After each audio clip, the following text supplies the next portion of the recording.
آداب، یہ آکاشوانی کا سری نگر اسٹیشن ہے۔ خبرنامے کے ساتھ میں ہوں سید تجمل قادری۔ پہلے ہیڈ لائنز۔ وزیر اعظم نریندر مودی اور وزیر داخلہ امت شاہ نے چندی گڑھ میں 3 نئے فوجداری قوانین کی کامیاب عمل آوری کا لیا جائزہ۔ جسمانی طور خاص افراد کا بین الاقوامی دن آج۔ صدر جمہوریہ دروپدی مرمو نے اس طبقے کے لوگوں کو بااختیار بنانے کے لیے 33 افراد اور اداروں کو کیا ایوارڈ سے سرفراز۔ لیفٹیننٹ گورنر منوج سنہا نے جموں میں ایک میٹنگ کے دوران پی ایم ڈی پی اور ایس آر ای کے تحت ہاتھ میں لیے گئے پروجیکٹوں کی پیش رفت کا لیا جائزہ۔ اور وزیر اعلیٰ عمر عبداللہ نے کہا کہ حکومت جموں کشمیر میں شہری ہوابازی کے بنیادی ڈھانچے کو مستحکم کرنے کی وعدہ بند ہے۔ اب خبروں کی تفصیل۔ وزیر اعظم نریندر مودی نے آج چندی گڑھ میں 3 نئے فوجداری قوانین کی کامیاب عمل آوری کو قوم کے نام وقف کیا۔ اس موقع پر خطاب کرتے وزیر اعظم نے کہا کہ نئے فوجداری قوانین کی عمل آوری ملک کے شہریوں کے لیے ہمارے آئین میں درج اقدار کو پورا کرنے کے ضمن میں ایک سنجیدہ قدم ہے۔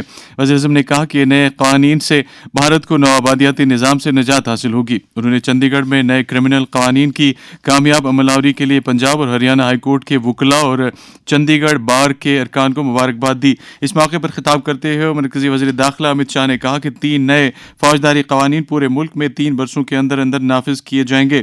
انہوں نے کہا کہ یہ 3 قوانین بھارتیوں نے تیار کر کے انہیں پارلیمنٹ میں پیش کیا۔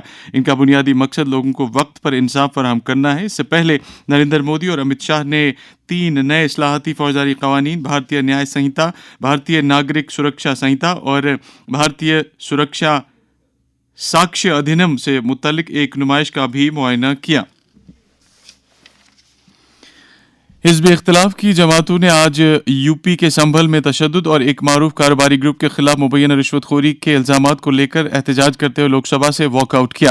آج جو ہی ایوان کی کارروائی شروع ہوئی تو حزب اختلاف کے ارکان نے یہ معاملات اٹھانے کی کوشش کی، تاہم انہیں ایسا کرنے کی اجازت نہیں دی گئی۔ اسپیکر اوم برلا نے انہیں یہ معاملات وقفہ صفر کے دوران اٹھانے کو کہا، تاہم کانگریس، سماج وادی پارٹی، ڈی ایم کے اور دیگر ارکان نے شور و گل برپا کیا۔ بعد میں احتجاج کرنے والے ارکان نے واک آؤٹ کیا۔ راجیہ سبھا میں سماج وادی پارٹی کے M P professor Ram Gopal Yadav نے سنبھل میں تشدد کا معاملہ اٹھایا، تاہم بعد میں سماج وادی پارٹی اور ٹی ایم سی کے ارکان نے ایوان بالا سے واک آؤٹ کیا۔ سائنس اور ٹیکنالوجی کے مرکزی وزیر ڈاکٹر جتیندر سنگھ نے آج ممبر پارلیمنٹ جگل کشور شرما اور ممبر اسمبلی ایس ایس سلاتھیا کے ہمراہ نئی دلی میں ریلوے وزیر اشونی ویشنو کے ساتھ ملاقات کی اور کئی معاملات ان کی نوٹس میں لائے، جن میں جموں کے لیے ایک علیحدہ ریلوے ڈویژن قائم کرنا اور گگوال، ہیرانگر، سامبا اور منوال میں ریل کے سٹاپ دوبارہ سے قائم کرنا جیسے مطالبے شامل ہیں۔ لیفٹیننٹ گورنر منوج سنہا نے آج راج بھون جموں میں داخلہ محکمے کی ایک میٹنگ کی صدارت کی۔ میٹنگ میں پی ایم ڈی پی اور ایس آر ای کے تحت ہاتھ میں لیے گئے پروجیکٹوں کی پیش رفت کا جائزہ لینے کے ساتھ ساتھ پریزن مینجمنٹ، سرحدی نظامت، پولیس کی جدید کاری اور افرادی وسائل کو فروغ دینے سے متعلق امور پر بھی تفصیلی تبادلہ خیال کیا گیا۔ وزیر اعلیٰ عمر عبداللہ نے سول سیکریٹریٹ جموں میں شہری ہوابازی محکمے کے کام کا جائزہ لیا۔ میٹنگ میں رعایتی نرخوں پر اپریل 2017 سے چلائی جا رہی ہیلی کاپٹر سروس کو بھی زیر بحث لایا گیا۔ اس موقع پر بتایا گیا کہ یہ سروس اس وقت جموں میں 3 روٹوں جبکہ کشمیر میں 2 روٹوں پر چلائی جا رہی ہے۔ وزیر اعلیٰ نے اس سروس کو وسعت دینے کی متعلقین کو ہدایات دیں۔ وزیر اعلیٰ نے کہا کہ حکومت جموں کشمیر میں روابط کو بڑھاوا دینے کے لیے شہری ہوابازی کے بنیادی ڈھانچے کو جدیدیت سے ہمکنار کرانے کی وعدہ بند ہے۔ میٹنگ میں وزیر اعلیٰ کے مشیر ناصر اسلم وانی کے علاوہ کئی دیگر افسروں نے بھی شرکت کی۔ آج جسمانی طور خاص افراد کا بین الاقوامی دن ہے۔ اس دن کا بنیادی مقصد سماج میں اس طبقے کے لوگوں کے مسائل اور ان کے حقوق کو اجاگر کرنے کے ساتھ ساتھ ایک ایسا سازگار ماحول قائم کرنے کی طرف توجہ دینا ہے جس میں جسمانی طور خاص افراد آسانی کے ساتھ اپنی زندگی گزار سکیں۔ اس دن کی مناسبت سے پورے ملک میں خصوصی تقریبات کا انعقاد کیا گیا، جن میں مقررین اور ماہرین نے جسمانی طور خاص افراد کو درپیش مسائل کو حل کرنے کے لیے ایک ہمدردانہ اور ایثار پر مبنی لاہ عمل اختیار کرنے کی ضرورت پر زور دیا۔ جسمانی طور خاص افراد کے بین الاقوامی دن کے موقع پر صدر جمہوریہ دروپدی مرمو نے آج نئی دلی میں اس طبقے کے لوگوں کو بااختیار بنانے کے لیے 33 جسمانی طور خاص افراد اور اداروں کو ان کی غیر معمولی کارکردگی کے لیے قومی ایوارڈ سے سرفراز کیا۔ اس موقع پر صدر جمہوریہ نے کہا کہ ایوارڈ حاصل کرنے والے معاشرے کے لیے ایک رول ماڈل کے طور پر ابھر کر سامنے آ رہے ہیں اور ان ایوارڈز کی ایک سماجی اہمیت ہے۔ انہوں نے کہا کہ ان ایوارڈز سے ترغیب حاصل کر کے باقی افراد اور ادارے جسمانی طور خاص افراد کو بااختیار بنانے کے لیے آگے آ سکتے ہیں۔ جسمانی طور خاص افراد کے بین الاقوامی دن کے سلسلے میں جاری ایک پیغام میں لیفٹیننٹ گورنر نے کہا کہ ہمیں ایک مساوی اور شمولیاتی سماج قائم کرنے کے لیے اپنے آپ کو وقف کرنا چاہیے. انہوں نے کہا کہ دیویانگ جن کو بااختیار بنانے کے لیے کوششیں دوگنا کی جانی چاہیے تاکہ یہ طبقہ بھی قوم کی ترقی میں اپنا رول ادا کر سکے. ادھر جسمانی طور خاص افراد کے بین الاقوامی دن کے سلسلے میں جموں کشمیر میں بھی متعدد تقاریب کا انعقاد کیا گیا جن میں اس طبقے کے لوگوں کے مسائل کو تفصیل سے اجاگر کیا گیا. کنونشن سینٹر جموں میں سماگرہ شکشا کی طرف سے منعقد تقریب کے دوران جسمانی طور سماجی بہبود کی وزیر سکینہ اتو نے جسمانی طور خاص افراد کو تمام وسائل تک رسائی نیز انہیں ہر شعبے میں برابر کے مواقع دیے جانے کی ضرورت پر زور دیا تاکہ ایک شمولیاتی سماج پروان چڑھ سکے. انہوں نے کہا کہ جسمانی طور خاص افراد کی صلاحیتوں کو بروئے کار لانے کی ضرورت ہے اور انہیں تعلیم اور طبی نگہداشت کی بہتر سہولیات فراہم کی جانی چاہیے. جسمانی طور خاص افراد کے بین الاقوامی دن کے سلسلے میں آکاشوانی نیوز سری نگر کے سربراہ طارق راتھر کی یہ خاص رپورٹ.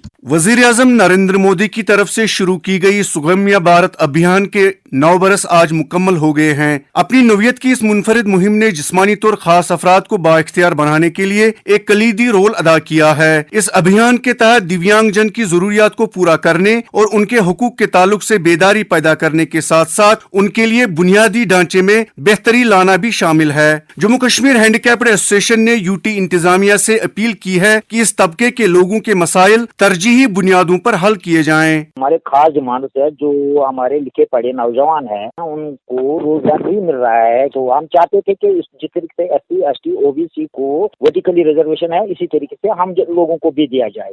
ہمیں اس مہنگائی کے دور میں 1,000 روپیہ دیا جاتا ہے.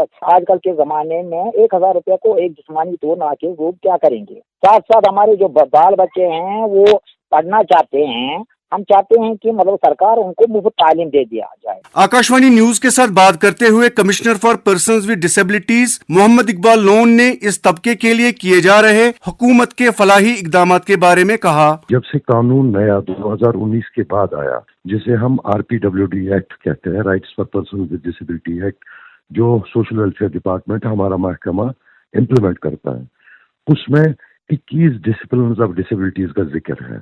ٹھیک 12 فلیگ شپ سکیمز ہے اور پھر جیسے ریزرویشن ہے 4% یا پھر ہائر ایجوکیشن میں ایڈمیشنز کے بارے میں بات ہے یا باقی جو رائٹس جو بھی ان افراد کے ساتھ میں بھی ان کے حقوق ہے اس قانون کے مادھیم سے وہ ساری چیزیں امپلیمنٹ JNK میں اب ہو رہی ہے. جموں اینڈ کشمیر میں ہر ایک وہ شخص جو پرسن ود ڈسیبلٹی کے زمرے میں آتا ہے اس کے پاس ایک UDID فلیگ شپ اسکیم ایک کارڈ ہوتا ہے. موٹرائزڈ ٹرائی سائیکل سال میں 200-300 دیتے تھے. پچھلے سال کی 3,000 کے قریب جو موٹرائزڈ ٹرائی سائیکلز ہیں وہ فری آف کاسٹ بینیفیشریز کو دیے گئے.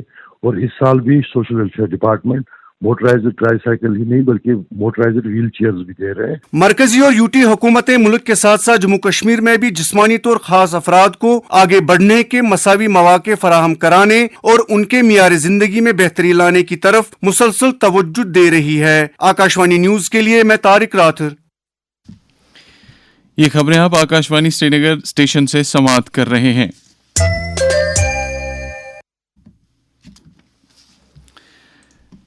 نائب وزیر اعلیٰ سریندر کمار چودھری نے کہا ہے کہ سماجی و اقتصادی ترقی کے لیے فعال صنعتی سیکٹر کا ہونا لازمی ہے. جموں میں آج انڈسٹریز محکمے کی ایک میٹنگ سے خطاب کرتے ہوئے انہوں نے کہا کہ مقامی صنعت کاری منظرنامے میں بے روزگار نوجوانوں کے لیے روزگار کے کافی مواقع موجود ہیں. انہوں نے افسروں کو ہدایت دی کہ تمام انڈسٹریل اسٹیٹوں اور صنعتوں میں نوجوانوں کو بھرپور مواقع فراہم کریں. انہوں نے کہا کہ صنعت کاری کے دوران ماحولیاتی تقاضوں کو پورا کیا جانا چاہیے. کشمیر یونیورسٹی کے گاندھی بھون میں آج محکمہ انکم ٹیکس کی طرف سے یونیورسٹی کے ملازمین DDOs اور دیگر ٹیکس دہندگان کے لیے آؤٹ ریچ پروگرام کے تحت TDS سے متعلق ایک بیداری پروگرام کا انعقاد کیا گیا. پروگرام میں commissioner of income tax TDS Chandigarh JS کہلون مہمان خصوصی کی حیثیت سے موجود تھے. اس پروگرام میں متعلقین کو TDS کے فوائد نیز اس عمل کو آسان بنانے سے جڑے امور کے بارے میں جانکاری دی گئی. تقریب پر کشمیر یونیورسٹی کی vice chancellor professor Nilofar Khan, additional commissioner of income tax TDS Ludhiana Priyanka Singla, principal commissioner of income tax Jammu Kashmir Vikram Sahai بھی تقریب پر موجود تھے. بعد میں ہمارے نمائندے سہیل بٹ کے ساتھ بات کرتے ہوئے commissioner of income tax TDS Chandigarh نے اس پروگرام کے اغراض و مقاصد کے بارے میں کہا. گورنمنٹ آف انڈیا کا ڈائریکشن ہے ہم سبھی کے لیے کہ جو بھی ایریاز یہاں تھوڑی کم اویئرنیس ہے اور اسپیشلی کشمیر اور لداخ کا ایریا، یہاں پر میکسیمم آؤٹ ریچ کرنے ہیں، اور ساتھ ہی ساتھ ہم ٹیکس پیئر کو بھی اویئر کرنے آئے ہیں کہ آپ کا جو بھی ٹیکس کٹا ہے اس ٹیکس کو سمے پر دیکھتے رہیے کہ اگر جیسے اپریل میں ٹیکس کٹا ہے تو آپ اس کوارٹر ختم ہونے کے بعد اپنا ٹیکس کریڈٹ چیک کریں کہ وہ آپ کے فارم میں ریفلیکٹ ہو رہا ہے آپ کے پین کے اگینسٹ. تو اگر نہیں ہو رہا یا کم ہو رہا ہے تو آپ ترنت ڈی ڈی او کی نالج میں لائیں اور ڈی ڈی او کو بولیں کہ ایسا ہے، آپ کائنڈلی اسٹیٹمنٹ اپنا چیک کریے کہ. زراعت اور دیہی ترقی کے وزیر جاوید احمد ڈار نے جموں کشمیر میں ڈیری اور پولٹری سیکٹروں کو مستحکم کرنے کے لیے چارے کے معیار میں مزید بہتری لانے کے لیے جامع کوششوں کی ضرورت پر زور دیا ہے. جموں میں آج پشو پالن محکمے کی ایک جائزہ میٹنگ سے خطاب کرتے انہوں نے کہا کہ ان سیکٹروں کو مستحکم کرنے کے ساتھ ساتھ ایک طرف کسانوں کی آمدن میں اضافہ ہوگا اور دوسری طرف بے روزگار نوجوانوں کے لیے روزگار کے مواقع بھی پیدا ہوں گے. میٹنگ میں HADP کی عمل آوری پر بھی تبادلہ خیال کیا گیا. چیف سیکریٹری اٹل ڈلو نے آج جموں میں ایک میٹنگ کے دوران آیوشمان بھارت ڈیجیٹل مشن کی پیش رفت کا جائزہ لیا. اس موقع پر چیف سیکریٹری نے متعلقہ محکمے پر زور دیا کہ وہ ABDM کو مکمل طور سے بروئے کار لا کر ڈیجیٹل صحت خدمات لوگوں کو فراہم کریں. انہوں نے کہا کہ ایسا کرنے سے ڈاکٹروں کو مریضوں کا جلد از جلد ملاحظہ کرنے میں مدد ملے گی. انہوں نے اسپتالوں کے تمام OPD داخلوں کو ڈیجیٹل مشن کے دائرے میں لانے کی بھی ہدایت دی. صحت محکمے کے سیکریٹری عابد رشید شاہ نے کہا کہ جموں کشمیر میں اب تک 90 لاکھ سے زائد آبھا کارڈ تیار کیے گئے ہیں. جموں کشمیر میں BJP کے صدر ست شرما کی صدارت میں آج سری نگر میں کشمیر صوبے سے تعلق رکھنے والے پارٹی لیڈروں کی ایک میٹنگ منعقد ہوئی جس میں پارٹی سے جڑے امور پر تبادلہ خیال کیا گیا. اس موقع پر انہوں نے لیڈروں پر زور دیا کہ وہ ممبرشپ مہم میں تیزی لائیں تاکہ پارٹی کو بنیادی سطح پر مضبوط کرنے کے ساتھ ساتھ عام لوگوں کے ساتھ روابط بھی بڑھائے جا سکیں. کشمیر زون پولیس کے ایک ٹویٹ میں بتایا گیا ہے کہ داچی گاؤں کے جنگلاتی علاقے میں ملیٹنٹوں کے خلاف شروع کیے گئے ایک آپریشن میں ایک ملیٹنٹ مارا گیا ہے جس کی شناخت لشکر طیبہ سے تعلق رکھنے والے جنید احمد بھٹ کے طور پر ہوئی ہے. پولیس نے کہا ہے کہ یہ ملیٹنٹ گگنگیر گاندربل میں شہریوں کی ہلاکت کے واقعے اور کئی دیگر دہشت گردانہ کارروائیوں میں ملوث تھا. نیشنل کانفرنس کے ترجمان اعلیٰ تنویر صادق، MLA لال چوک اور MLA حضرت بل سلمان ساگر نے آج سری نگر میں پارٹی ہیڈ کوارٹر پر لوگوں کے مسائل اور مطالبات سنے. لوگوں نے اس دوران بجلی، پانی، ڈرینیج اور ٹرانسپورٹ سمیت دیگر مسائل اجاگر کیے. انہوں نے ان مسائل کو متعلقہ حکام کے ساتھ اٹھانے کی یقین دہانی کرائی. اور اب موسم. محکمہ موسمیات کی پیشگوئی کے مطابق جموں کشمیر کے بالائی علاقوں میں اگلے 24 گھنٹوں کے دوران کہیں کہیں ہلکی بارش یا برفباری ہونے کا امکان ہے. سری نگر میں آج دن کا زیادہ سے زیادہ درجہ حرارت 12.9 ڈگری سیلسیس جبکہ کل رات کا کم سے کم درجہ حرارت 1.8 ڈگری سیلسیس ریکارڈ کیا گیا. ادھر جموں میں آج دن کا زیادہ سے زیادہ درجہ حرارت 25.5 ڈگری سیلسیس اور رات کا کم سے کم 11 ڈگری سیلسیس ریکارڈ کیا گیا. سری نگر میں کل طلوع آفتاب صبح 7:21 پر اور غروب آفتاب شام 5:21 پر ہوگا. اس کے ساتھ ہی خبروں کا یہ بلیٹن ختم ہوا. آپ سنیے تبصرہ. ہمیں دیجیے اجازت. خدا حافظ.